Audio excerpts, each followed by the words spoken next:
వాన పడుతున్నా కానీ వైన్స్ల కాడ వరుసగా నిలబడి కొనుక్కుంటా. ఎంత మందున్నా ఎగబడి మందు సీసాలు తీసుకుంటా. మస్తు తిప్పలు పడైనా కానీ కుత్క దడుపుకొనిదే కుదార్థం గారు మందు బాబులు. ఆసొంటిది ఏకంగా ఆర్డర్ పెడితే ఆకిట్లనే వచ్చి మంది ఇచ్చిపోతారంటే ఊకుంటారా? ఆయన ఇంతకు మందెందుకు అట్లా డోర్ డెలివరీ చేస్తారు? చెయ్యరు కదా అనుకుంటుర్రా? అయితే చూడుర్రి, మీకే క్లారిటీ వస్తుంది.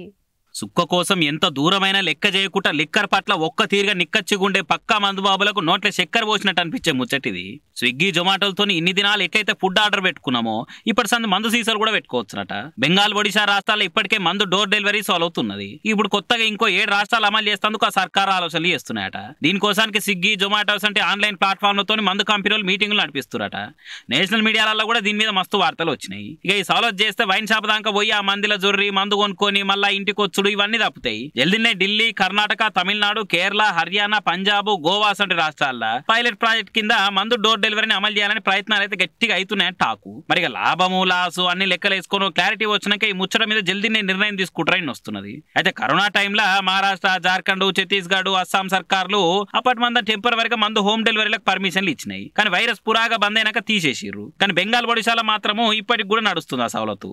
అయితే డోర్ డెలివరీకి పర్మిషన్ ఇచ్చినాక మందు సేల్స్ 20 నుంచి 30% పెరిగినాయట. మరి ఆయనతో చాలా రాష్ట్రాల్లో పెడితే మన తాను కూడా మాకు కావాలి మందు డోర్ డెలివరీ అని మందు బాబులు పట్టు పట్టినా చెప్పలేం చూడుర్రి.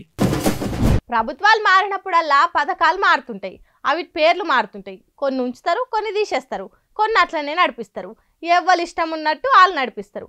గట్లనే బీఆర్ఎస్ సర్కారు ఉన్నప్పుడు బీద పిల్లల కోసం సర్కార్ బల్లల్లా బ్రేక్ఫాస్ట్ పథకాన్ని పెట్టింది. అయితే ఇప్పుడు అది బంద్ అయిందట. అగో ఈగోలకు పోకుండా దాన్ని మళ్ళా నడిపియాలి అని డిమాండ్ చేస్తుండు మాజీ మంత్రి కేటీఆర్ సారు.